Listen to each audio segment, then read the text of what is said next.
रात के 2 बज रहे थे। पुराने कब्रिस्तान की खामोशी ऐसी थी जैसे वह किसी गहरी साजिश का हिस्सा हो। हवा में ठिठुरन नहीं थी, बल्कि एक अजीब सी भारी उमस थी जो त्वचा पर चिपक रही थी। सौंधी मिट्टी की महक के साथ सड़ते हुए फूलों और पुरानी लकड़ी की गंध गुथी हुई थी। मेरी हथेलियां पसीने से भीग रही थी। मैंने सागर और केशव की ओर देखा। सागर के चेहरे पर वही चिर परिचित ठिठाई थी, जबकि केशव के चेहरे का रंग उड़ा हुआ था। दोस्तों, मैं कहानी आगे ले जाऊं उसके पहले आपका स्वागत है आपके अपने चैनल डर जोन में।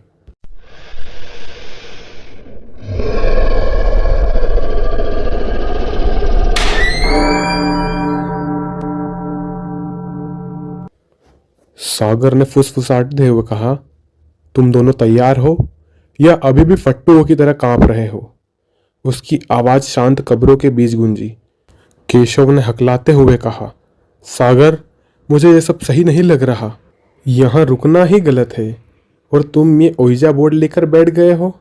केशव की आंखें लगातार झाड़ियों की ओर घूम रही थी। मैंने अपना गला साफ किया। आवाज भरी और अजनबी लग रही थी। चुप रहो दोनों। अगर शुरू करना हो तो जल्दी करो। यहाँ की हवा मुझे बीमार कर रही है। सागर ने बीचों बीच एक साफ जगह चुनी, जहाँ 2 पुरानी मजारों के बीच एक जमीन समतल थी। उसने लकड़ी का वह बोर्ड बाहर निकाला। अक्षरों की बनावट पुरानी और स्याही थी। बोर्ड का कोना थोड़ा टूटा हुआ था, मानो किसी ने उसे गुस्से में पटका हो। उसने बीच में एक छोटा सा शीशा रखा। सागर ने बोला, हाथ रखो इस पर तीनों, और याद रहे बीच में कोई हाथ नहीं हटाएगा। हमने अपनी उंगलियों के पोरों को उस चिकने शीशे पर टिकाया। शीशा बर्फ से भी ठंडा था, जबकि रात गर्म थी। मेरे हाथ के बाल खड़े हो गए। सागर ने ऊंची आवाज में पूछा, क्या यहाँ कोई रूह है जो हमसे बात करना चाहती है? आसपास की झाड़ियों में सरसराहट हुई। एक उल्लू ने दूर कहीं चीख मारी, जैसे हमें चेतावनी दे रहा हो। केशव ने सागर को बोला, सागर प्लीज बंद करो इसे। सागर ने फिर से दोहराया, चुप रह केशव, क्या यहाँ कोई है? अचानक मेरी उंगलियों के नीचे से शीशा धीरे से हिलने लगा। मुझे लगा सागर उसे धक्का दे रहा है। मैंने उसे घूरा, लेकिन उसकी आंखें बंद थी और उसका चेहरा एकदम सफेद पड़ गया था। शीशा धीरे धीरे वाई की ओर बढ़ा, फिर ई की ओर, और अंत में एस पर जाकर रुक गया। फिर मैंने सागर से पूछा, तुमने किया ये? उसने अपनी आंखें खोली। उसकी पुतलियां छोटी हो गई थी। नहीं प्रतीक, मैंने नहीं किया। सागर ने अगला सवाल किया, तुम्हारा नाम क्या है? शीशा तेजी से घूमने लगा। वह इतना तेज था कि हमें अपनी उंगलियां बचाए रखने के लिए संघर्ष करना पड़ा। वह रुक रुक कर अक्षरों पर गया। ZULFEQA और अंत में जाकर आर पर रुका। केशव ने रोते हुए आवाज में कहा, जुल्फिकर? सागर, ये किसी पुराने शैतान का नाम लग रहा है, चलो यहां से। सागर ने कहा, अभी नहीं। सागर के चेहरे पर अब डर की जगह एक अजीब सा जुनून था। तुम यहां क्या चाहते हो? शीशा इस बार घसीटते हुए नीचे की ओर गया। अक्षरों की आवाज ऐसी थी जैसे कोई हड्डी सूखी जमीन पर रगड़ रहा हो। वह मोर्टल्स पर रुक गया और फिर तेजी से डाई की तरफ भागा। ये मजाक नहीं है सागर, मैं जा रहा हूं। केशव ने अपना हाथ हटाना चाहा, लेकिन उसका हाथ जैसे बोर्ड से चिपक गया था। वह चिल्लाने लगा, मेरा हाथ, ये छूट नहीं रहा। सागर, मेरी मदद करो। केशव का हाथ बोर्ड के साथ खींचने लगा। उसकी हड्डियां चटकने की आवाज आई। मैंने उसका हाथ पकड़ने की कोशिश की, लेकिन मेरा स्पर्श उसे महसूस ही नहीं हो रहा था। अचानक केशव का पूरा शरीर जमीन से 1 फुट ऊपर उठ गया। उसकी आंखें पूरी तरह सफेद हो गई थी और उसके मुंह से झाग निकलने लगे। सागर कुछ करो, मैं चिल्लाया। सागर भी अब डरा हुआ था। उसने बोर्ड को लात मारने की कोशिश की, लेकिन ओइजा बोर्ड अपनी जगह से हिला तक नहीं। तभी कब्रिस्तान की हवा एकदम शांत हो गई। वह सन्नाटा इतना गहरा था कि मुझे अपने दिल की धड़कन किसी हथौड़े की तरह सुनाई दे रही थी। तुमने उसे बुलाया है जिसे तुम वापस नहीं भेज सकते। एक भारी फटी हुई आवाज केशव के मुंह से निकलती है। यह उसकी आवाज नहीं थी, यह आवाज पाताल की गहराइयों से आ रही थी, जिसमें हजारों साल की सड़न और नफरत थी। हमें माफ कर दो, हम बस मजाक कर रहे थे, सागर गिड़गिड़ाने लगा। केशव ने एक भयावह हंसी हंसी। उसके गले से गड़गड़ाहट निकली। अचानक उसका शरीर वापस जमीन पर पटक दिया गया। वह बेजान पड़ा था। केशव, मैंने उसे झकझोरा। उसके शरीर से एक अजीब सी भाप निकल रही थी। जब मैंने उसे सीधा किया तो मेरी चीख निकल गई। उसकी आंख की जगह अब सिर्फ 2 खून से लथपथ गड्ढे थे। उसकी आंखें गायब थी। सागर चिल्लाया, भागो प्रतीक, भागो। मैं भी उसके पीछे भागा, लेकिन मेरे पैर जैसे भारी पत्थर के बन गए थे। कब्रिस्तान का रास्ता बदल गया था। जिन कब्रों को हम पार कर चुके थे वे फिर से हमारे सामने आ रही थी। ऐसा लग रहा था जैसे हम एक ही दायरे में घूम रहे हैं। पीछे से एक रेंगने की आवाज आई, जैसे कोई गीला मांस जमीन पर रगड़ रहा हो। मैंने पीछे मुड़कर देखा। केशव का शरीर अजीब तरह से मुड़कर मकड़ी की तरह चल रहा था। उसकी गर्दन 180 डिग्री घूम चुकी थी और वह बिना आंखों से हमें देख रहा था। उसके मुंह से काला खून टपक रहा था, जो मिट्टी पर गिरते ही फुसफुसाहट पैदा कर रहा था। प्रतीक, यहाँ आओ। सागर की आवाज एक पुरानी मजार के पीछे से आई। मैं दौड़कर उसके पास पहुंचा। वह एक लोहे के गेट के पास खड़ा था, जो शायद कब्रिस्तान का पीछे वाला हिस्सा था। ये गेट बंद है, साला ताला लगा है यहाँ। सागर पागलपन में ताले को पत्थर से पीटने लगा। वह आ रहा है सागर, वह आ रहा है। मैंने पीछे से इशारा किया। वह चीज जो कभी केशव थी अब हमारे बहुत करीब थी। उसके शरीर से सड़ी हुई लाशों की गंध आ रही थी।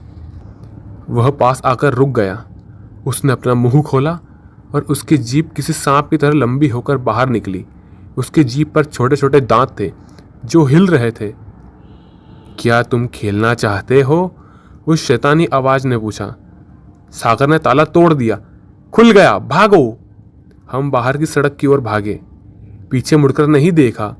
जब हम मुख्य सड़क की रोशनी में पहुंचे तो हमारी सांसें फूल रही थी। हम दोनों सड़क पर ही गिर पड़े।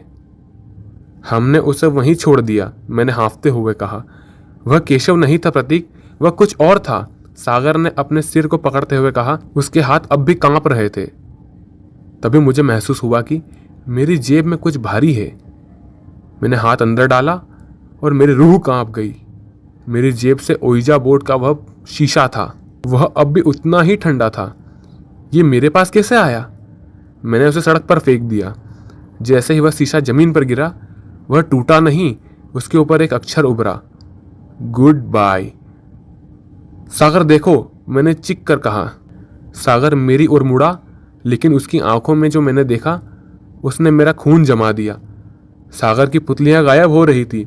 उसका चेहरा धीरे धीरे धंसने लगा। तुम्हें क्या लगा खेल खत्म हो गया? सागर की आवाज अब उस जुल्फिकर की थी। उसने अपना हाथ मेरी गर्दन पर रखा।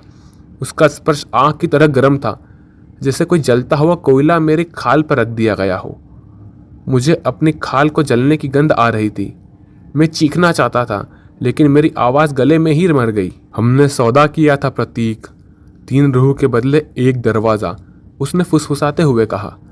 अचानक सड़क की लाइट जलने बुझने लगी। सन्नाटा फिर से छा गया। मुझे महसूस हुआ कि मेरा शरीर अब मेरा नहीं रहा। मेरी उंगलियां अपने आप मुड़ने लगी।